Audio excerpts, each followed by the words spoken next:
बड़ी खबर दिल्ली से है, जहां कल देर रात फर्नीचर के मार्केट में भीषण आग लग गई। आग शास्त्री पार्क के इलाके के फर्नीचर मार्केट में लगी। आग बुझाने के लिए दमकल की गाड़ियां देर से पहुंचने पर स्थानीय लोगों ने अपना गुस्सा भी जाहिर किया। लोगों ने हंगामा करते हुए दमकल की गाड़ी पर पथराव कर दिया। कई लोग पथराव ना करने की अपील करते भी दिखे, लेकिन गुस्साए लोग मानने को तैयार नहीं दिखे। फर्नीचर मार्केट में आग करीब 11 बजे लगी और आग लगते ही मार्केट में अफरा तफरी मच गई। लोग अपनी अपनी दुकान को बचाने में जुट गए। दुकानों में लकड़ी और प्लाईवुड जैसी चीजें रखी होने की वजह से आग बहुत तेजी से फैली और देखते देखते पूरे मार्केट को अपनी चपेट में ले लिया। फायर ब्रिगेड को सूचना दी गई। जब तक दमकल की गाड़ी मौके पर पहुंचती तब तक लोग अपने तरीके से आग बुझाने में जुटे रहे, लेकिन आग फैलती चली गई। स्थानीय लोगों का आरोप है कि सूचना देने के बावजूद दमकल की गाड़ियां लेट पहुंची, जिससे दुकानदारों का गुस्सा और बढ़ गया, क्योंकि नुकसान बहुत ज्यादा हो गया। आग में 250 से 300 दुकानों के जलने की आशंका जताई जा रही है। हालांकि गनीमत यह रही कि इस घटना में कोई हताहत नहीं हुआ है। तो शास्त्री पार्क दिल्ली की तस्वीर देख रहे हैं। ये दरअसल फर्नीचर मार्केट है और फर्नीचर मार्केट में ही आग लगी और देखते ही देखते एक दुकान में जो आग लगी थी उसने सैकड़ों दुकानों को अपनी चपेट में ले लिया। अब जाहिर सी बात है कि फर्नीचर मार्केट है, दुकान में लकड़ी, फोम, गत्ते, इसके अलावा प्लाईवुड रखा हुआ था और जिसमें आग तेजी से फैल जाती है। तो एक दुकान में आग लगते ही धीरे धीरे उसने आसपास की कई दुकानों को अपनी चपेट में ले लिया। रात के करीब 11 बजे बताया जा रहा है कि दुकान में आग लगी थी, जिसके बाद यहाँ पर फायर ब्रिगेड को सूचना दी गई। अब फायर ब्रिगेड की गाड़ी को पहुँचने में देरी हो गई और इसी से दुकानदार नाराज हो गए और कुछ दुकानदारों ने पथराव भी कर दिया। एक सोफा जो है, सोफा बेड अलमारी, इसकी मार्केट है और 2.5-3 घंटे से आग लग रही है। फायर ब्रिगेड कोई नहीं आई है। 2 फायर ब्रिगेड आई थी, उसमें से भी एक फायर ब्रिगेड आधी है और उसका भी पाइप फटा हुआ है। अगर पहले वक्त पे आ जाती फायर ब्रिगेड तो पूरी मार्केट नहीं जलती। दुकानें होंगी यहाँ पे? इसमें दुकानें होंगी 200-300। सारी फर्नीचर की दुकान, सारी फर्नीचर की मार्केट है ये। फायर का क्या शिकायत है? फायर की गाड़ियाँ क्या देरी हो रही है क्या? अरे मालिक, फायर ब्रिगेड की गाड़ी आई ही नहीं है। 2 गाड़ियों से एक भी आधी आई है, वो उसका भी पाइप फटा हुआ है। गाड़ी ही नहीं आई। अगर आती, शुरू में ही आती तो रुक जाती आग। देखिए 11:57 पे जो है फायर कंट्रोल रूम को आग लगने की सूचना मिली और इनिशियल जो है टर्नआउट वो मिक्स इसका ही किया गया था इसमें, क्योंकि मार्केट इसमें काफ़ी मतलब जो है ज्वलनशील पदार्थ के मार्केट है। तो इसके बाद जो है फायर को जो है मिक्स डिक्लेयर किया गया और उसके बाद इसको मीडियम कैटेगरी की घोषित की गई। काफ़ी बड़े एरिया में फैली हुई है, मार्केट भी काफ़ी लंबी चौड़ी है। मुख्यतः जो है लकड़ी के फर्नीचर और प्लाईवुड वगैरह का काम होता है। टोटल कितनी गाड़ियां अभी तक पहुंच चुकी हैं? करीब 25-26 या 30 के आसपास जो है गाड़ियां हैं। आग कंट्रोल में है अभी? आग अभी कंट्रोल अंडर कंट्रोल है, इसका मैसेज दिया जा चुका है। कोई कैजुअलिटी वगैरह तो सामने अभी लगभग 11-11:15 पे आग लगी है और गाड़ियां कम से कम 1 घंटे बाद आई। 1:20 से आग शुरू हुई। 2 दुकानों में आग लगी, कैसे लगी अल्लाह बेहतर जानता है। बाकी पूरी मार्केट खत्म हो गई है, 10-20 दुकानें बची हैं। लोगों का बहुत मोटा नुकसान है।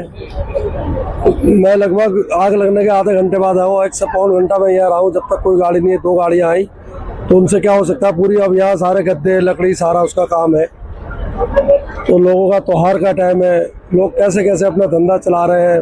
बुरा हाल है। एक तो वैसे कारोबार नहीं, रोजगार का बुरा हाल है और ऊपर से ये मुसीबत। लगभग दुकानें तो भाई साहब कम से कम 300-400 दुकानें कम से कम जल गई। ये थोड़ा सा एरिया बचा है, मुश्किल से 20% एरिया बचा है, 80% एरिया खत्म हो गया। और कल रात आग लगने की घटना यूपी में भी कम से कम 2 जगह पर देखने को मिली है। मैनपुरी में जहां पर एक मार्केट में दुकान में आग लगी, तो वहीं पर औरैया में भी एक मोबाइल शॉप में शॉर्ट सर्किट के चलते आग लग गई। दोनों ही जगहों पर पहले तो स्थानीय लोगों ने आग बुझाने की कोशिश की, उसके बाद दमकल की गाड़ी ने मौके पर पहुंचकर आग पर काबू पाया। दोनों ही जगहों पर आग लगने से दुकान और अंदर रखे सामान को तो काफी नुकसान पहुंचा, लेकिन कोई जनहानि नहीं हुई। तो ये तस्वीरें आप देख रहे हैं, मैनपुरी और औरैया 2 जगहों पर आग लगने की घटना सामने आई है।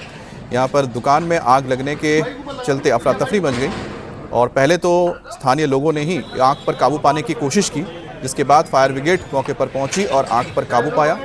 इन दोनों जगहों पर गनीमत ये रही कि आग तेजी से फैली नहीं और आसपास की दुकानों को अपनी चपेट में नहीं लिया। अब बात करते हैं हरियाणा के साइबर सिटी गुरुग्राम की।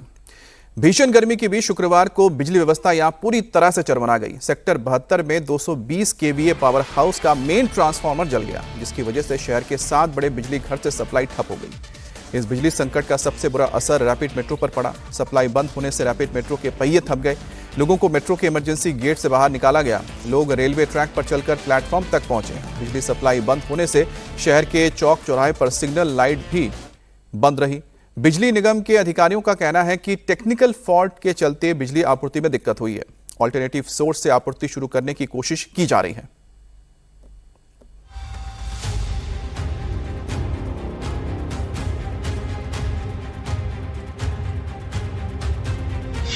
साइबर सिटी गुरुग्राम में महा ब्लैकआउट। मेन ट्रांसफार्मर जला, आधे गुरुग्राम में अंधेरा। गुरुग्राम में बिजली गुल, थमे रैपिड मेट्रो के पहिए।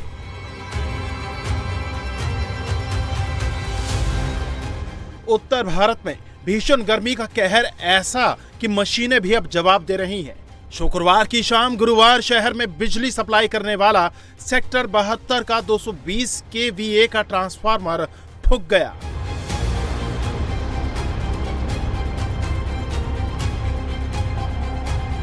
बताया जा रहा है कि शाम करीब 8 बजे ट्रांसफार्मर में अचानक ऑयल लीक होने लगा, जिसके बाद मौके पर मौजूद कर्मचारी सप्लाई बंद करते उससे पहले ही मेन ट्रांसफार्मर में ब्लास्ट हो गया और देखते ही देखते ट्रांसफार्मर से आग की लपटें निकलने लगी। आग इतनी भयंकर थी कि पावर स्टेशन की दूसरी मंजिल भी इसकी चपेट में आ गई। हुआ क्या है कि कोई 750 के आसपास जो करंट ट्रांसफार्मर बोलते हैं, इसको 220 kV का है, ऑयल लीकेज ऑब्जर्व हुई। जो ऑपरेटर यहाँ चेक करता है रूटीन उसमें, उसने सडनली जैसे भाई वो लीक कर रहा है तो इसमें बंद कर दो, आग ना लग जाए, उसको ब्रेकर काटने लगा।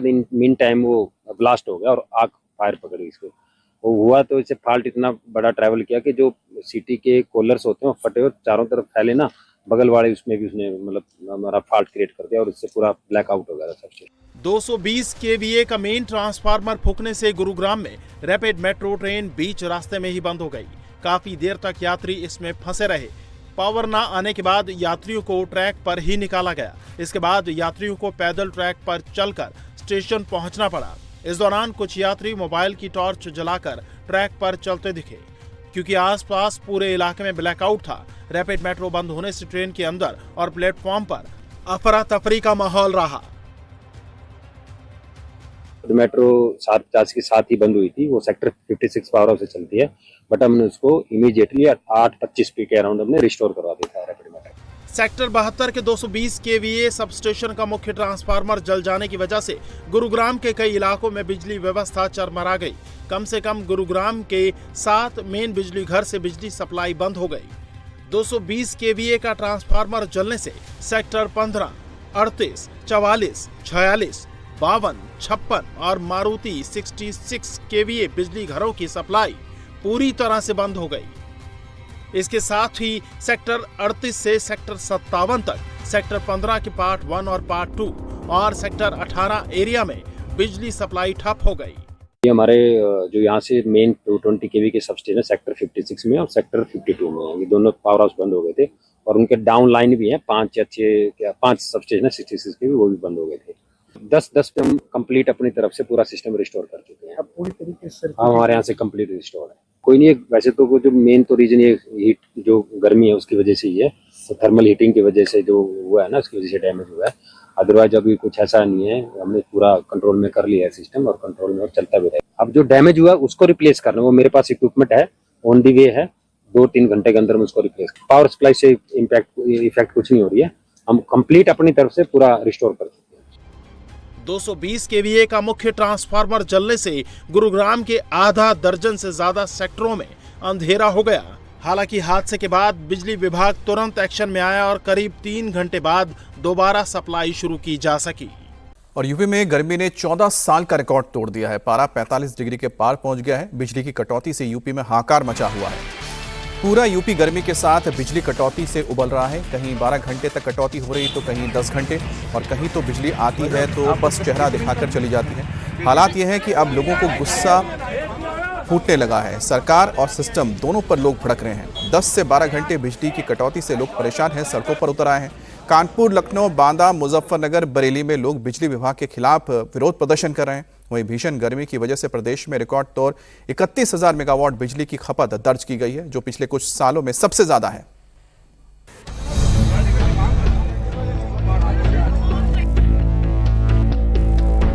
रात के 2 बजे से बिल्कुल नहीं है, दिन भर नहीं हो गई और अधिकारियों को फोन कर रहे हैं, कोई उठा ही नहीं रहा है। कल रात से ही लाइट बिल्कुल नहीं आ रही है, ना किसी घर पानी है ना लाइट है, बहुत समस्याएं थी।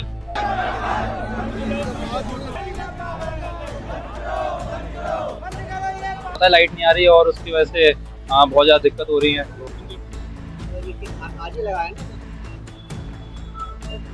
सबको फोन किया, कोई फोन नहीं उठ रहा है। जई वगैरह तो फोन ही नहीं उठा रहे हैं। रात में जो लोग आए वो लाइट भी नहीं जोड़ के गए और ऐसे ही चले गए। यूपी में बत्ती गुल, सड़क पर जनता का आक्रोश।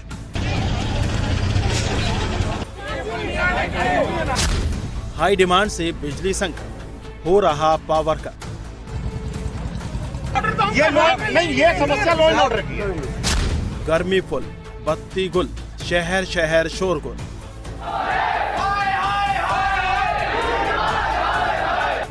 उत्तर प्रदेश में एक तरफ जनता लू और भीषण गर्मी से परेशान है, तो दूसरी तरफ बिजली की अघोषित कटौती लोगों की परेशानी बढ़ा रही है। यूपी के कई शहरों में 10 से 12 घंटे तक अघोषित कटौती हो रही है और नतीजा ये है कि गुस्साए लोग सड़क पर उतर आए हैं और हाईवे जाम कर रहे हैं। लखनऊ, कानपुर, उन्नाव और रायबरेली समेत कई जिलों में अघोषित कटौती और लोकल फॉल्ट की गंभीर समस्या हो गई है। ओवरलोडिंग से ट्रांसफार्मर जलने की घटनाएं भी आम हो गई हैं। हालात ऐसे हैं कि घरों में इन्वर्टर चार्ज नहीं हो पा रहे हैं। लगातार हो रही बिजली कटौती से लोगों का सब्र अब जवाब दे रहा है। बरेली के शांति विहार इलाके में तो 3 दिन से बिजली और पानी नहीं आ रहा, जिसके बाद शुक्रवार को गुस्साए लोगों ने सड़क पर जाम लगा दिया। हालात इतने बिगड़े कि मौके पर भारी पुलिस बल बुलाना पड़ा। कड़ी मशक्कत के बाद लोगों को हटाकर जाम खोला गया। 2-3 दिन से लाइट बहुत परेशान कर रही थी। आधे घंटा लाइट आती थी और 2-3 घंटे नहीं आती थी, जिसकी वजह से ना तो इन्वर्टर बैटरी चार्ज होते थे, हम लोग को बहुत समस्या होती थी। कल रात से ही लाइट बिल्कुल नहीं आ रही है, ना किसी घर पानी है ना लाइट है, बहुत समस्याएं थी। फोन ये लोग आए यहाँ, इन लोगों ने बताया, लेकिन कोई कुछ सुन नहीं रहा था। इसके बावजूद जब फोन ऊपर करेगा तब भी किसी नहीं सुने। जब सब लोग परेशान हो गए तो फिर 5-6 बजे के आसपास लोगों ने रोड ब्लॉक करा, ताकि ये प्रशासन को पता चल सके कि यहाँ पे कितनी बड़ी समस्या है। जेई से बात करी गई, जेई यहाँ के रविंद्र सिंह जी हैं, उनसे जब बात करी गई, कहा कि ठीक करो, तो उन्होंने कहा जो कर मिले सो कर लो। उन्होंने ये कह के बात छोड़ दी। तब पुलिस प्रशासन वगैरह आया, काफी बातचीत हुई, उसके बाद उन्होंने खबर ऊपर तक पहुंचाई, तब ये ट्रांसफार्मर यहाँ पे आया और ये रखा जा रहा है। इलाके के लोगों का आरोप है कि बिजली विभाग के अधिकारी शिकायत सुनने के बजाय बदतमीजी कर रहे हैं। लगातार कटौती के कारण इन्वर्टर और सोलर सिस्टम भी जवाब दे चुके हैं। लोग बूंद बूंद पानी के लिए परेशान हैं। रात के 2 बजे से बिल्कुल नहीं है, दिन भर नहीं हो गई और अधिकारियों को फोन कर रहे हैं, कोई उठा ही नहीं रहा। शांति विहार है, काफी बड़ी कॉलोनी है। अरे एसडीओ को करा, एसडीओ ने नहीं उठाया, जेई को करा, जेई ने नहीं उठाया, किसी ने उठाया नहीं। बिजली घर पे जाओ, वहाँ लोगों ने नहीं सुना। लोगों के घरों में पानी नहीं है, इन्वर्टर सब डाउन पड़े हैं। गर्मी के मौसम में बिजली न मिलने से आम लोगों की मुश्किलें बढ़ गई हैं। जनता लगातार शिकायत कर रही है कि फॉल्ट होने के बाद कई दिन तक बिजली बहाल नहीं होती। आरोप है कि बिजली विभाग के कर्मचारी फोन तक नहीं उठाते। लाइट नहीं आई ना रात में ना दिन में, और फिर भी ट्रांसफार्मर लगा नहीं रहे। आके बड़ी मुश्किल से जाम लगाने के बाद ट्रांसफार्मर लगाया है। बिल्कुल लगाया। पब्लिक परेशान है 2 दिन से। भाई पानी नहीं है घर में, बिल्कुल गर्मी इतनी पड़ रही है, ऊपर से आधे से लाइट दो, यहाँ लाइट नहीं दे रहे हैं। क्या तरीका है ये? सबको फोन किया, कोई फोन नहीं उठ रहा है। जई वगैरह तो फोन ही नहीं उठा रहे हैं। रात में जो लोग आए वो लाइट भी नहीं जोड़ के गए और ऐसे ही चले गए। जी भैया, रात 3:30 बजे हम लोग यहीं खड़े थे। लाइनमैन वगैरह आए, उन्होंने कोई काम नहीं करा, वो वापस चले। यूपी में जारी बिजली संकट पर एसपी मुखिया अखिलेश यादव ने योगी सरकार पर तीखा हमला बोला है। अखिलेश यादव ने लिखा है, भीषण गर्मी के बीच लगातार बिजली कटौती से प्रदेशवासी परेशान हैं और सरकार पूरी तरह विफल साबित हुई है। जनता से अपील है कि बिजली विभाग के कर्मचारियों और लाइनमैन पर अपना गुस्सा ना निकालें, क्योंकि संविदा कर्मचारियों की बड़े पैमाने पर छंटनी के बाद से वो पहले से ही भारी दबाव में काम कर रहे हैं। मौजूदा महाविद्युत आपदा के लिए बीजेपी सरकार, बिजली मंत्री, बीजेपी सांसद, विधायक, मेयर, पार्षद, बिजली विभाग के उच्चाधिकारी और भ्रष्ट ठेकेदार जिम्मेदार हैं।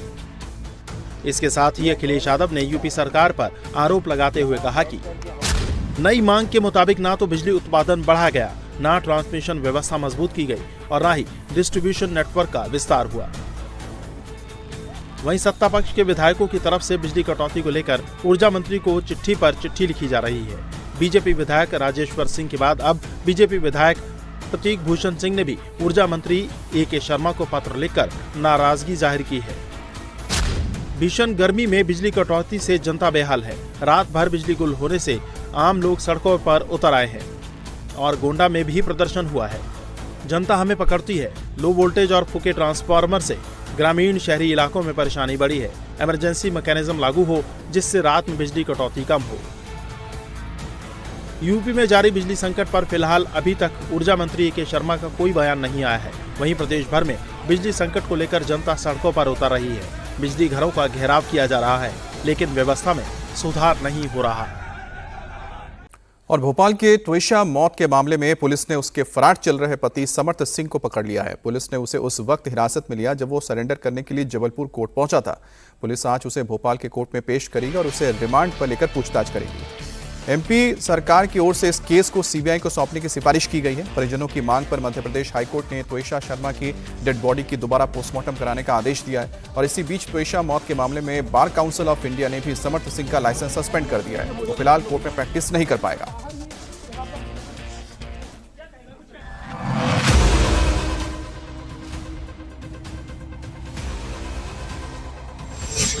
ट्विशा केस में पति समर्थ सिंह गिरफ्तार।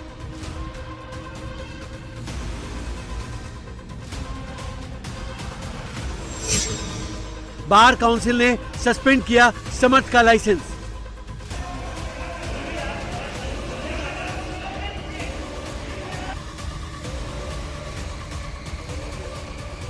एक्ट्रेस मॉडल ट्विशा शर्मा की संदिग्ध मौत मामले में 10 दिन से फरार चल रहे पति समर्थ सिंह को आखिरकार भोपाल पुलिस ने अरेस्ट कर लिया। ये गिरफ्तारी उस वक्त हुई जब वो मास्क और टोपी पहनकर जबलपुर जिला अदालत में सरेंडर करने पहुंचा था। हालांकि सरेंडर करते जाते वक्त समर्थ ने मीडिया के सवालों का कोई जवाब नहीं दिया, लेकिन कोर्ट ने समर्थ का सरेंडर लेने से इनकार करते हुए भोपाल पुलिस के पास जाने को कहा। इसके बाद कोर्ट के बाहर मौजूद भोपाल पुलिस ने समर्थ को गिरफ्तार कर लिया।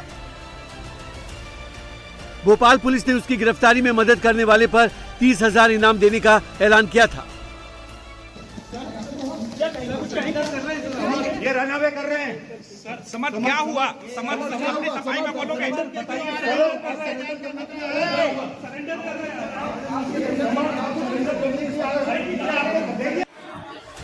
समर्थ के सरेंडर के समय जबलपुर कोर्ट में अफरा तफरी और हंगामे की स्थिति बन गई जब वहां कवर करने गए पत्रकारों को रोका गया। पुलिस आज समर्थ सिंह को भोपाल कोर्ट में पेश करेगी और उसे रिमांड में लेकर पूछताछ करेगी। मुखबिर ने सूचित किया कि संभावना है कि ये सरेंडर कर सकता है, तो सरेंडर करने से पहले ही हमारी जो पुलिस है, कटारा पुलिस, उसके द्वारा इसको अरेस्ट किया गया और इसमें जबलपुर की पुलिस ने भी हम लोग की सहायता की और आज उसको हम लोग अंडर इन्वेस्टिगेशन अभी जांच ही करेंगे और जांच के बाद। Thank you. हालांकि इस हाई प्रोफाइल केस को अब एमपी सरकार ने सीबीआई को ट्रांसफर करने का फैसला किया है, लेकिन भोपाल पुलिस के मुताबिक जब तक केस ट्रांसफर की प्रक्रिया पूरी नहीं हो जाती तब तक पुलिस मामले की जांच पहले की तरह करती रहेगी। केसेस में जांच में समय लगता है। हमने तो 2 दिन के बाद ही एफआईआर कर दी, तो हमने इसमें बहुत त्वरित कार्रवाई की है। बाकी हम अपना इन्वेस्टिगेशन कर रहे हैं और बाकी जो सीबीआई की जांच का विषय है वो शासन स्तर के मामले हैं। हमारा इन्वेस्टिगेशन जारी रहेगा। हाँ, बाद में जब केस मान लो सीबीआई को हैंड ओवर होता है तो फिर उनको डायरी सौंपी जाती है। जब तक केस सीबीआई को हैंड ओवर नहीं हो जाता तब तक लोकल पुलिस अपना इन्वेस्टिगेशन जारी रखेगी। नोएडा की रहने वाली 31 साल की ट्विशा शर्मा की पिछले साल भोपाल के रहने वाले समर्थ सिंह से शादी हुई थी। 12 मई को ट्विशा की संदिग्ध परिस्थितियों में मौत हो गई थी। भोपाल के कटारा हिल्स स्थित अपनी ससुराल में वो मृत पाई गई। ससुराल वालों ने फांसी लगाकर खुदकुशी की बात कही थी, जबकि मायके पक्ष ने ससुराल वालों पर दहेज के लिए हत्या का आरोप लगाया है। ट्विशा की सास गिरिबाला सिंह रिटायर्ड जज हैं, इसलिए मामला और हाई प्रोफाइल हो गया। मायके पक्ष ने पुलिस पर दबाव डालने का आरोप लगाया। परिजनों की मांग पर मध्य प्रदेश हाईकोर्ट ने ट्विशा शर्मा की डेड बॉडी की दोबारा पोस्टमार्टम कराने का आदेश दिया है। कोर्ट ने कहा कि दिल्ली एम्स के डायरेक्टर के नेतृत्व में टीम भोपाल एम्स में दोबारा पोस्टमार्टम करेगी। इस दौरान पूरी प्रक्रिया की वीडियोग्राफी भी कराई जाएगी। तब तक शव सुरक्षित रखने के निर्देश दिए गए हैं। ट्विशा के शव का दोबारा पोस्टमार्टम के आदेश के बावजूद पुलिस अपनी जांच पर कायम है और इस मामले को आत्महत्या का केस ही बता रही है। ट्विशा का मामला पूरे देश भर में चल रहा है, ये हत्या है या आत्महत्या अभी तक? नहीं, ये अभी तक के इन्वेस्टिगेशन में आत्महत्या का मामला है। किन कारणों से लगता है ये आत्महत्या है? पोस्टमार्टम रिपोर्ट जो आई उसमें लिगेचर बहुत लेट मिला, लेकिन फिर भी किस तरीके की? नहीं, ये तो बेसिकली एंटीमॉर्टम हैंगिंग है जो पीएम रिपोर्ट में लिखा हुआ है। और लिगेचर मार्क का तो बेल्ट है, वो सभी आइटम के साथ स्टार्टिंग में वो बेल्ट किसी कारण से नहीं भेज पाए थे, वो प्रॉपरली सील्ड थी, बाद में बेल्ट को भेजा तो डॉक्टर ने उस पर अपना ओपिनियन दे दिया है। बेसिकली हैंगिंग का मामला है। हैंगिंग का मामला, लेकिन यही जो पीड़ित पक्ष के जो घर वाले हैं उनका कहना है कि इसी को मैनिपुलेट किया गया है, कहीं ना कहीं दबाव था जिसके कारण लिगेचर लेट दिया हुआ। पुलिस पर इस तरीके कोई दबाव कुछ? कोई दबाव नहीं, हम तरीके का नहीं। अब वो देखो, उसमें तो हम क्या कर सकते हैं, लेकिन हमारी कार्रवाई बिल्कुल निष्पक्ष है और किसी तरह का हम दबाव नहीं मानते। इसी बीच ट्विशा मौत मामले में बार काउंसिल ऑफ इंडिया ने भी समर्थ पर लगे आरोप को गंभीर मानते हुए बड़ा एक्शन लिया है। बार काउंसिल ने पेशे से वकील ट्विशा के पति समर्थ सिंह का लाइसेंस सस्पेंड कर दिया। बीसीआई चेयरमैन मनन कुमार मिश्र ने आदेश जारी करते हुए कहा, समर्थ सिंह को अगली समीक्षा तक तत्काल प्रभाव से वकालत करने से निलंबित किया जाता है, यानी वो कोर्ट में प्रैक्टिस नहीं कर पाएगा। वहीं ट्विशा की मौत के कुछ घंटे पहले का एक वीडियो सामने आया है। ये वीडियो एक ब्यूटी पार्लर का है। ससुराल वालों ने कहा था कि संदिग्ध मौत से पहले ट्विशा ब्यूटी पार्लर गई थी। इस केस में समर्थ की मां गिरिबाला सिंह को लोअर कोर्ट से जमानत मिली है। ट्विशा के परिजनों ने जमानत रद्द करने की हाईकोर्ट में याचिका लगाई थी। बड़ी खबर अमेरिका से है, जहां दक्षिणी कैलिफोर्निया के गार्डन ग्रोव शहर में एक प्लास्टिक की फैक्ट्री में जहरीली गैस के रिसाव से हड़कंप मच गया है। प्रशासन ने शहर के 40,000 से ज्यादा लोगों को इलाका खाली करने का आदेश दे दिया है। साथ ही इलाके के सभी स्कूल और कॉलेज बंद कर दिए गए हैं। फैक्ट्री के अधिकारियों के मुताबिक 6 से लेकर 7,000 गैलन तक केमिकल से भरा टैंक गुरुवार को काफी गर्म हो गया और उससे गैस का रिसाव शुरू हो गया। अधिकारियों ने केमिकल में विस्फोट की भी आशंका जताई है। रेस्क्यू टीम गैस के रिसाव को रोकने के उपाय कर रही है। टैंक में रखा केमिकल काफी जहरीला है, इसलिए इसके बहाव को रोकने के लिए रेत की बोरियां भी लगाई जा रही हैं।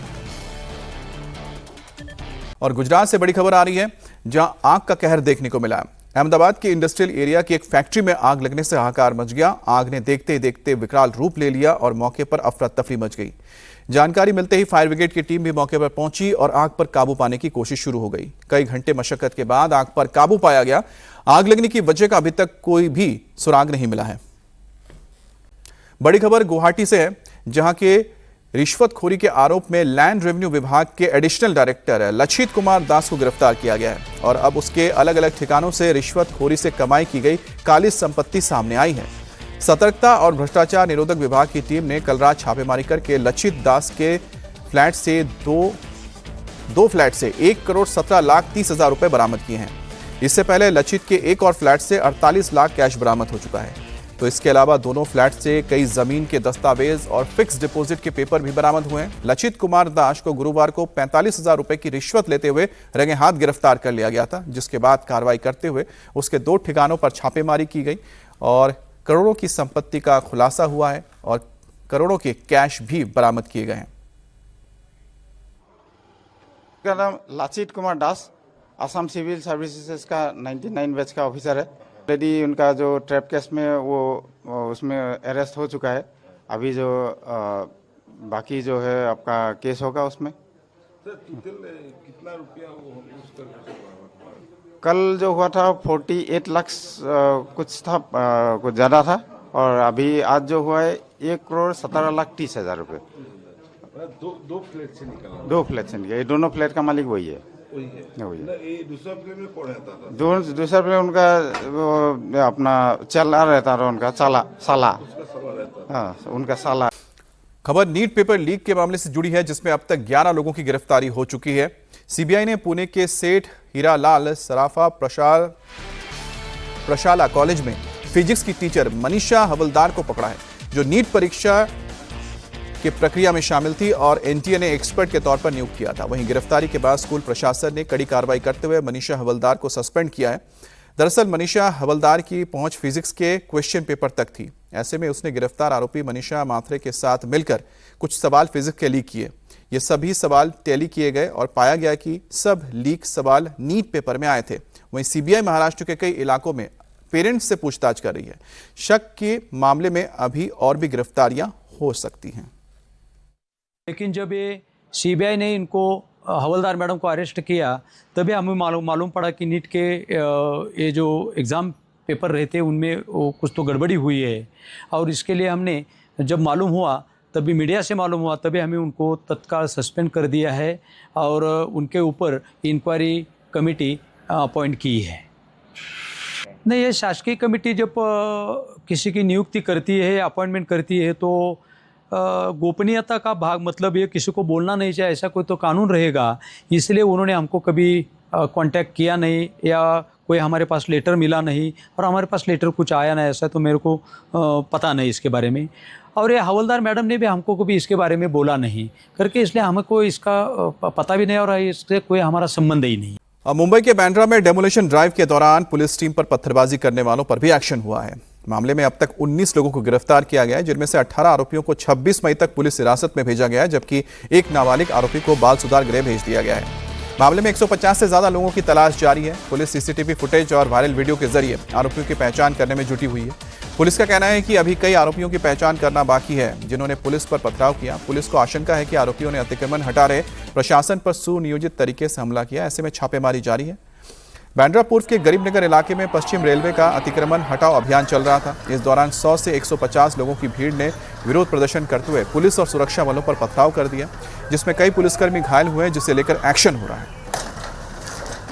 और अगली बड़ी खबर बंगाल से है। बंगाल के बीरभूम में 32 देसी बम मिले हैं। सभी बम एक तालाब के किनारे जमीन में छिपाकर रखे गए थे। पुलिस को सूचना मिलने के बाद बमों को कब्जे में लिया गया, जिससे बम निरोधक दस्ते ने डिफ्यूज किया है। पुलिस की जांच भी शुरू हो गई है। इन बमों को कहां, किसने और किस लिए रखा है, इसकी अभी तक कोई जानकारी नहीं है। अब पुलिस इसकी तफ्तीश कर रही है। तो तालाब के किनारे से बीरभूम में 32 देसी बम मिले हैं, जिसको बम स्क्वाड ने डिफ्यूज किया है। ये सारे देसी बम हैं, जिन्हें तालाब के किनारे छिपा कर रखा गया था। अब पुलिस आगे की तफ्तीश कर रही है। और बंगाल में बीजेपी सरकार बनने के बाद अतिक्रमण के खिलाफ लगातार कार्रवाई हो रही है। और इसी बीच कल आसनसोल में जमीन पर अवैध कब्जा करके बनाए गए टीएमसी के 2 ऑफिस पर बुलडोजर चले आए। प्रशासन की ओर से नोटिस जारी होने के बाद भी अतिक्रमण नहीं हटाया गया था, जिसके बाद प्रशासन ने कार्रवाई करते हुए टीएमसी के दोनों ऑफिस को जमींदोज कर दिया। अवैध तरीके से जमीन पर कब्जा करके ये टीएमसी के दफ्तर बनाए गए थे, जिसे प्रशासन ने हटा दिया है। पश्चिम बंगाल के झाड़ग्राम में चुनाव प्रचार के दौरान पीएम मोदी को झालमुड़ी खिलाने वाले दुकानदार को पाकिस्तान के नंबर से जान से मारने की धमकी मिली है। दुकानदार को 19 मई को धमकी वाला फोन आया। बाद में मैसेज के जरिए भी धमकी दी गई। धमकी की शिकायत के बाद झालमुड़ी बेचने वाले विक्रम साव के दुकान की सुरक्षा बढ़ा दी गई है। उनकी दुकान के बाहर सीआरपीएफ के जवान तैनात कर दिए गए हैं। धमकी भरा फोन आने के बाद विक्रम साव डर गए हैं और उन्होंने इसकी जानकारी लोकल पुलिस स्टेशन को दी है। विक्रम साव को फोन और मैसेज के जरिए मारने की धमकी मिली है। पुलिस अब मामले की जांच कर रही है। वहीं धमकी मिलने के बाद दुकानदार और उसका परिवार दहशत के माहौल में दिन गुजार रहा है। तो यही वो शख्स हैं जिन्होंने प्रधानमंत्री मोदी को झालमुड़ी खिलाई थी चुनाव प्रचार के दौरान बंगाल में, ठीक चुनाव से पहले। अब इसी शख्स को पाकिस्तान के नंबर से धमकी दी गई है, फिर मैसेज के जरिए भी धमकी दी गई है, जिसके बाद से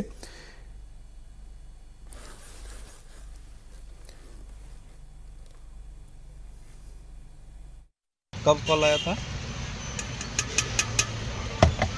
रविवार को फोन आया। रविवार को क्या बताया था फोन में? यही सब और क्या देगा, मार देगा, धमकी देगा, दुकान उड़ा देगा और क्या देगा। नंबर क्या था उनका? नंबर 92 वाला था। हाँ 92 नंबर पाकिस्तान का नंबर। अच्छा, पुलिस को बताया? हाँ पुलिस को। कब बताया? कल ही बताया। कल ही बताया। पुलिस आया था इधर? और कोई उस नंबर से कोई मिला, पुलिस को बताया किसी? यहाँ पर तो सेंट्रल फोर्स तैनात था, अभी नहीं है। और कोलकाता पुलिस के पूर्व डीसीपी शांतनु सिन्हा विश्वास के खिलाफ ईडी का एक्शन जारी है। ईडी की टीम ने शांतनु सिन्हा विश्वास के मुर्शिदाबाद के कांदी में मौजूद पुश्तैनी घर पर रेड की है और करीब 14 घंटे की तलाशी के बाद ईडी ने शांतनु सिन्हा के घर को सील कर दिया। साथ ही गेट पर एक नोटिस भी चिपका दिया है। दरअसल ईडी की टीम शुक्रवार को सुबह करीब 8:30 बजे पूर्व डीसीपी के घर का ताला तोड़कर अंदर घुसी थी और देर रात करीब 10:30 बजे तक तलाशी ली गई।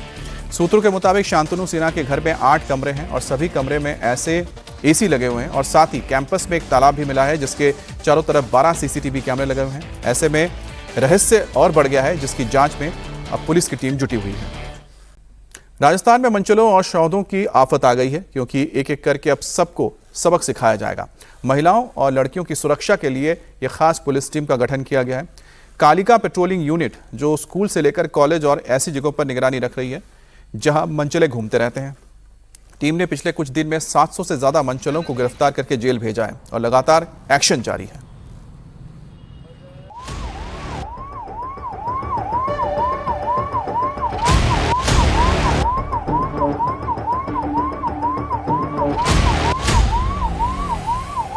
जयपुर में मंचलों की शामत आ गई है क्योंकि कालिका स्क्वाड की टीम सड़कों पर उतर आई है। सिविल टीम की लड़कियां जलमहल गई हुई थी तो वहाँ पे वो आइसक्रीम खाने के लिए चल रही थी, जा रही थी, 3-4 लड़कियाँ थी तो उसमें से आके लड़के बोलते हैं कि चलो हम खिला देते हैं आपको आइसक्रीम।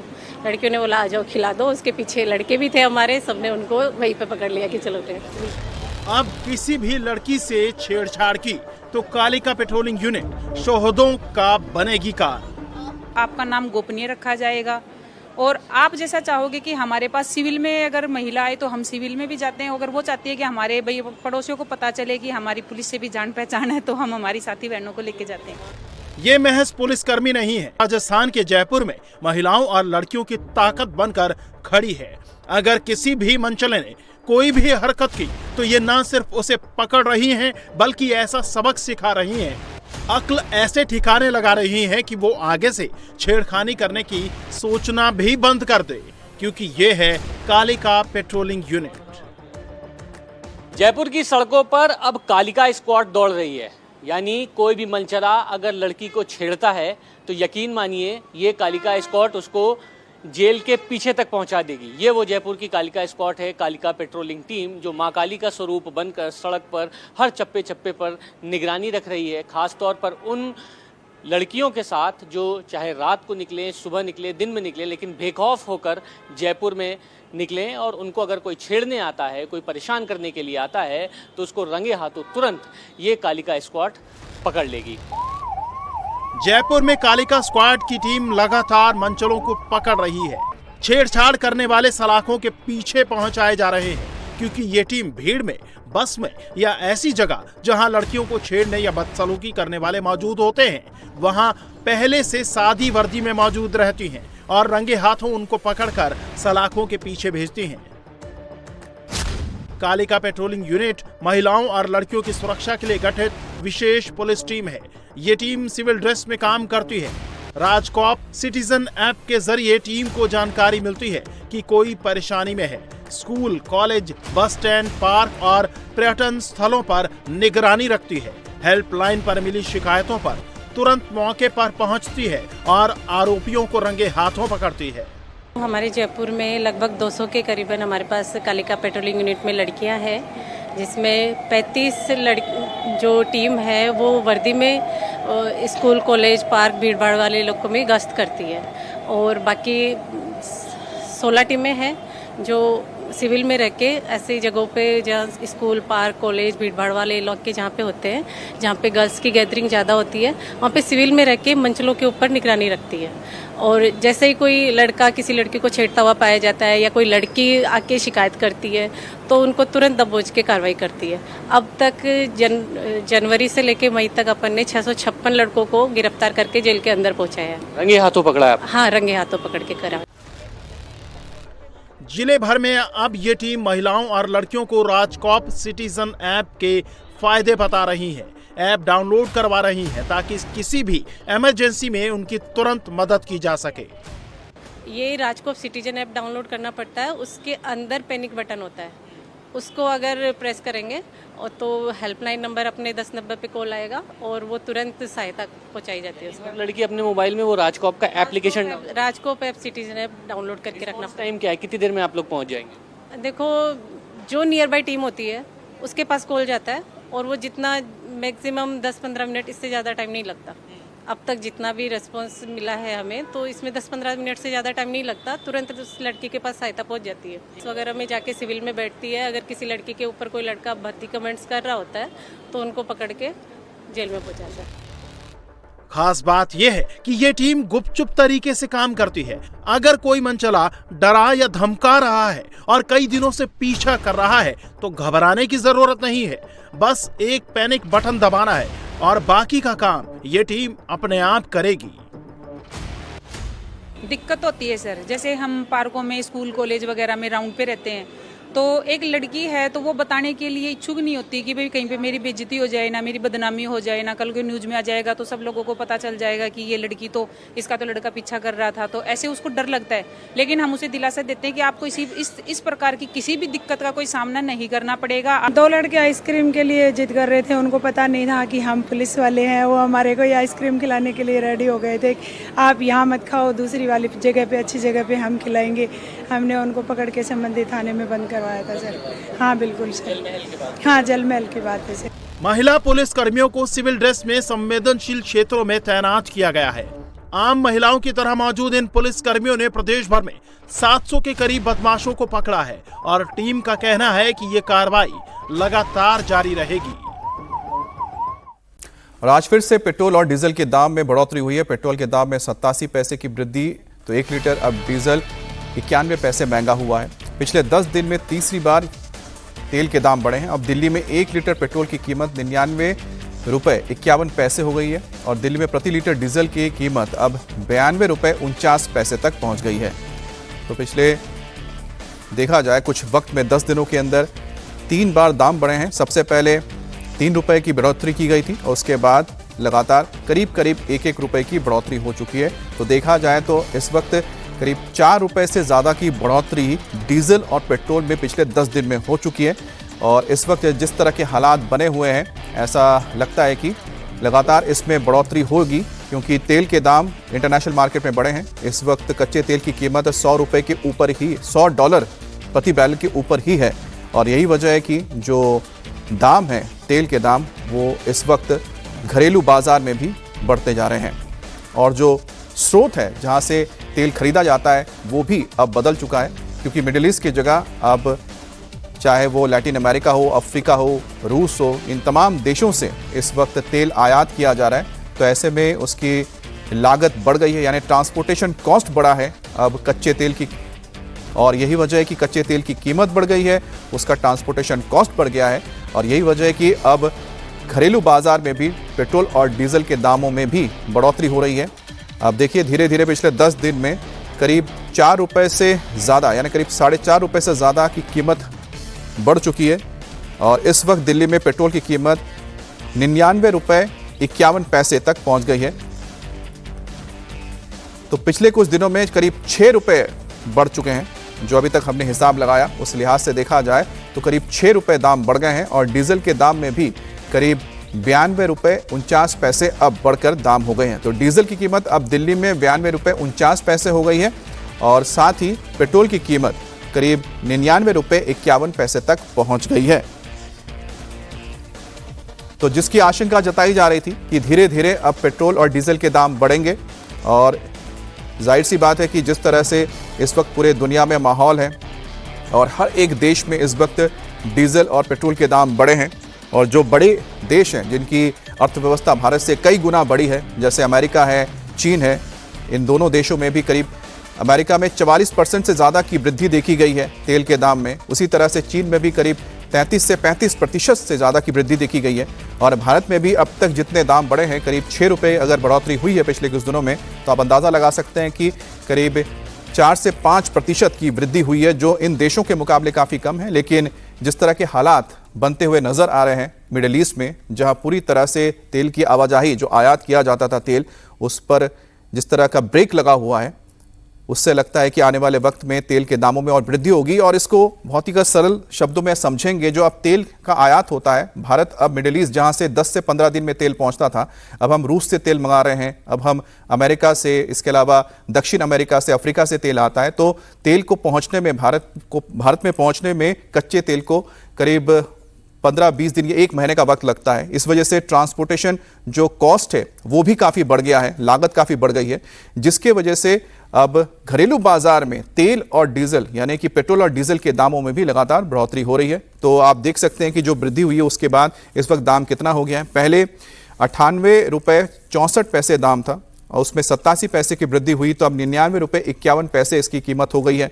उसी तरह से डीजल की कीमत थी 51 रुपये 58 पैसे और 91 पैसे बढ़ने से अब इसकी कीमत हो गई है 92 रुपये 49 पैसे। तो ये दाम दिल्ली की हम आपको बता रहे हैं।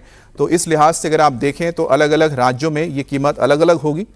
और इस वक्त जैसा आप देख पा रहे हैं कि जो डीजल और पेट्रोल के दाम में बढ़ोतरी हुई है।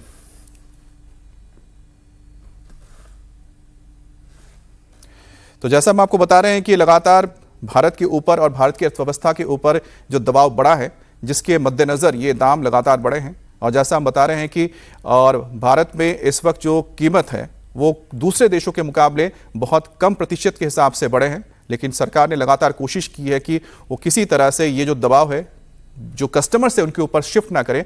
लेकिन क्योंकि अब कच्चे तेल की कीमत जो अंतर्राष्ट्रीय बाजार में है वो भी लगातार बढ़ते जा रहे हैं, $100 प्रति बैरल के ऊपर जा चुका है, तो ऐसे में इसको रोक पाना बड़ा मुश्किल है। तो ईंधन बचाने को लेकर पीएम मोदी की अपील के बाद अब महाराष्ट्र के सीएम देवेंद्र फडणवीस ने भी कई कदम उठाए हैं और लगभग हर एक राज्य में देखने को मिल रहा है कि किस तरह से जो कटौती है की जा रही है। खास तौर पे जो गाड़ियां चलती, जो काफिला चलता है उसे कट किया जा रहा है। तो असेंबली में बाइक के जरिए पहुंचे, ये तस्वीरें आप देख रहे हैं, पहले बाइक पे पहुंचे, अब उन्होंने ट्रेन के जरिए वो रवाना हुए, इन्हें ट्रेन से सफर कर रहे हैं। अब से थोड़ी देर पहले फडणवीस ट्रेन से शिरडी के लिए रवाना हुए। स्टेशन पर सीएम को देखकर आम लोग भी काफी हैरान दिखे और साथ ही लोग उनकी पहल की तारीफ भी कर रहे हैं। तो पहले आपने देखा कि देवेंद्र फडणवीस ने जो कटौती की जा रही है ईंधन की बचत के लिए, उसमें वो बाइक से पहुंचे थे। उसके बाद आज जब वो शिरडी का दौरा करने जा रहे हैं तो वो ट्रेन के जरिए पहुंच रहे हैं। तो ट्रेन का इस्तेमाल किया जा रहा है शिरडी जाने के लिए। तो एक कोशिश है और एक मैसेज भी है तमाम लोगों के लिए, नागरिकों के लिए, कि वो किस तरह से तेल की बचत कर सकते हैं। जहां हो सके पब्लिक ट्रांसपोर्ट का इस्तेमाल ज़्यादा से ज़्यादा किया जाए और जितना हो सके गाड़ी, बाइक का इस्तेमाल कम किया जाए ताकि तेल की बचत हो। और तमाम जो या बस हैं या फिर ट्रेन है, मेट्रो हैं, इनका इस्तेमाल लोग करें ताकि तेल की बचत हो सके। एक संदेश है देने की। यूपी कांग्रेस के अध्यक्ष अजय राय के प्रधानमंत्री मोदी पर की गई आपत्तिजनक टिप्पणी को लेकर सियासत गर्मा गई है। बीजेपी नेता अजय राय के खिलाफ तीखी प्रतिक्रिया दी गई है। अजय राय के खिलाफ बीजेपी आज एफआईआर के लिए तहरीर देगी और अजय राय के खिलाफ प्रदर्शन करते हुए पुतला जलाएगी। सीएम योगी ने भी अजय राय की टिप्पणी पर बड़ा अटैक किया है। सीएम योगी ने कहा है कि अभद्र टिप्पणी कांग्रेस के कुसंस्कार का प्रतीक है। कांग्रेस के युवराज भी इस कुसंस्कार का परिचय दे चुके हैं। योगी ने यह भी कहा है कि कांग्रेस हताशा, निराशा, दिवालियापन के शीर्ष स्तर पर पहुंच चुकी है। बीजेपी नेताओं ने कहा है कि जब अजय राय बीमार थे तो पीएम मोदी ने उनके जल्द स्वस्थ होने की कामना करते हुए सोशल मीडिया पर पोस्ट लिखा था। अब वही अजय राय प्रधानमंत्री के लिए गंदी भाषा का इस्तेमाल कर रहे हैं। अजय राय ने ये टिप्पणी सोशल मीडिया पर वायरल हो गई है। जो टिप्पणी उन्होंने की है वो सोशल मीडिया पर वायरल हो गई है। उन्होंने महुआ में कार्यकर्ताओं से बातचीत के दौरान अपशब्द का इस्तेमाल किया प्रधानमंत्री के लिए। तो ये वही वीडियो है, हम आपको सुना भी नहीं सकते क्योंकि एक गंदी भाषा का इस्तेमाल अजय राय ने किया था प्रधानमंत्री मोदी को संबोधित करते हुए। जिसकी कुशलता के लिए ईश्वर से प्रधानमंत्री ने प्रार्थना करी, उसकी कुशलता के लिए प्रधानमंत्री जी ने ट्वीट किया। और ये व्यक्ति की भाषा आप देखिए, इनकी निम्नता आप देखिए। क्या अजय राय जी ये स्क्रिप्ट आपको प्रियंका गांधी ने बोलने को दिया था या राहुल गांधी ने दिया था? ये स्क्रिप्ट किसने दिया आपको ऐसा बोलने को? या आप स्वयं ऐसे ही व्यक्ति हैं? आपकी भाषा इसी तरह की भाषा से आप परिवार में और अपने मित्रों से बात करते हैं। जो व्यक्ति आपकी कुशलता चाहता है, जो जब आप जिंदगी मौत से लड़ रहे थे उस समय प्रधानमंत्री जी आपकी कुशलता के लिए प्रार्थना कर रहे थे। आप प्रधानमंत्री जी के लिए गाली गलौज कर रहे हैं, ये मैं दावे के साथ कह सकता हूं। अजय राय जी जरूर बताइए, ये स्क्रिप्ट प्रियंका गांधी का था या राहुल गांधी का था? अगर आप मौन रहेंगे तो देश और उत्तर प्रदेश समझ जाएगा कि ये वहीं से आपके हाईकमान का स्क्रिप्ट आपको मिला जो आपने पढ़ा। और यूपी में गन कल्चर और बाहुबलियों को मिले हथियारों के लाइसेंस पर इलाहाबाद हाईकोर्ट ने सख्त रुख अपनाया है और हाईकोर्ट ने राजा भैया, ब्रजभूषण सिंह और धनंजय सिंह समेत 50 से ज्यादा बाहुबलियों और रसूखदारों की क्राइम कुंडली यूपी सरकार से तलब की है। साथ ही इन लोगों को मिली सरकारी सुरक्षा और गन लाइसेंस की जांच के आदेश दिए गए हैं। कोर्ट ने सरकार से यह भी पूछा है कि इन लोगों को किस हालत में शस्त्र लाइसेंस जारी किए गए हैं, उनके खिलाफ कितने मुकदमे दर्ज हैं और उन्हें किस तरह की सरकारी सुरक्षा मिली हुई है। न्यायमूर्ति विनोद दिवाकर की एकल पीठ ने गृह विभाग के अधिकारियों को फटकार लगाते हुए 26 मई तक डिटेल जांच रिपोर्ट पेश करने के लिए कहा है। कोर्ट ने साफ कहा है कि संबंधित जिलों के पुलिस कैप्टन कमिश्नरेट के अलावा पुलिस कमिश्नर लिखित अंडरटेकिंग देंगे कि कोई भी जानकारी छिपाई नहीं गई है। अगर तथ्य छिपाए गए तो इससे जुड़े अधिकारी जिम्मेदार माने जाएंगे। इस मामले में संत कबीर नगर के रहने वाले जयशंकर उर्फ बैरिस्टर ने गन लाइसेंस जारी करने में नियमों की अनदेखी का आरोप लगाते हुए हाईकोर्ट में याचिका दायर की थी, जिस पर कोर्ट ने सुनवाई के बाद आदेश जारी किया है। तो अब देखिए दिव्यांगजनों के लिए स्पेशल बुलेटिन। प्रधानमंत्री नरेंद्र मोदी आज रोजगार मेले में 51,000 से ज्यादा नवनियुक्त युवाओं को नियुक्ति पत्र बांटेंगे। पीएम मोदी सुबह 11 बजे वीडियो कॉन्फ्रेंसिंग के जरिए जुड़ेंगे और चयनित युवाओं को संबोधित भी करेंगे। 19वां रोजगार मेला देश भर में आज 47 जगहों पर आयोजित किया जा रहा है। वहीं देश भर में अब तक 18 रोजगार मेलों के जरिए लगभग 12 लाख नियुक्ति पत्र जारी किए जा चुके हैं। केंद्र सरकार की ओर से आयोजित ये रोजगार मेला युवाओं को सरकारी नौकरियों से जोड़ने की दिशा में एक महत्वपूर्ण पहल है। महाराष्ट्र के नासिक में टीसीएस केस मामले में एसआईटी ने बड़ी कार्रवाई की है। एसआईटी ने निदा खान समेत 4 आरोपियों के खिलाफ कोर्ट में 1500 पन्नों की चार्जशीट दाखिल की है। इनमें दानिश इजाज शेख, तौसीफ बिलाल अत्तार, निदा इजाज खान और मतीन माजिद पटेल के नाम शामिल हैं। चार्जशीट में आरोपियों के खिलाफ जबरन धर्मांतरण कराने और पीड़ित महिलाओं का मानसिक और शारीरिक शोषण करने के पुख्ता सबूतों का हवाला दिया गया है। वहीं पुलिस ने बताया कि इस पूरे मामले में अब तक कुल 9 केस दर्ज किए जा चुके हैं। अमेरिका के खुफिया विभाग के निदेशक तुलसी गाबार्ड ने अपने पद से इस्तीफा दे दिया है। उन्होंने ये फैसला अपने पति की गंभीर बीमारी के चलते लिया है। बताया गया है कि उनके पति एक बेहद दुर्लभ हड्डी के कैंसर से जूझ रहे हैं और तुलसी गाबार्ड इस मुश्किल वक्त में उनके साथ रहना चाहती हैं। तुलसी गाबार्ड ने शुक्रवार को ओवल ऑफिस में राष्ट्रपति ट्रंप से मुलाकात के दौरान अपने इस्तीफे की जानकारी दी। बताया जा रहा है कि 30 जून 2026 उनका ऑफिस में आखिरी दिन होगा। अमेरिका के विदेश मंत्री मार्को रूबियो आज से 4 दिन की भारत यात्रा पर आ रहे हैं। ये उनकी पहली भारत यात्रा होगी। बताया जा रहा है कि यात्रा के दौरान रूबियो कोलकाता, नई दिल्ली, आगरा और जयपुर जाएंगे। रूबियो 26 मई को क्वाड समूह की बैठक में शामिल होंगे। ये बैठक विदेश मंत्री एस जयशंकर की अध्यक्षता में आयोजित हो रही है। इसमें ऑस्ट्रेलिया और जापान के विदेश मंत्री भी शामिल होंगे। आईपीएल में सनराइजर्स हैदराबाद ने रॉयल चैलेंजर्स बेंगलुरु को 55 रन से हरा दिया।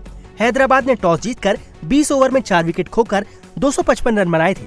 जवाब में बेंगलुरु की टीम ने 4 विकेट खोकर 200 रन बनाए। इस हार के बावजूद बेंगलुरु लीग स्टेज में टॉप पर बनी हुई है। हैदराबाद जीत के साथ तीसरे नंबर पर है। पहला क्वालिफायर बेंगलुरु और गुजरात टाइटंस के बीच खेला जाएगा। बेंगलुरु की तरफ से कप्तान रजत पाटीदार ने 39 गेंदों पर 56 रन बनाए। वहीं हैदराबाद की ओर से ईशान किशन ने 46 गेंदों में 79 रन बनाए।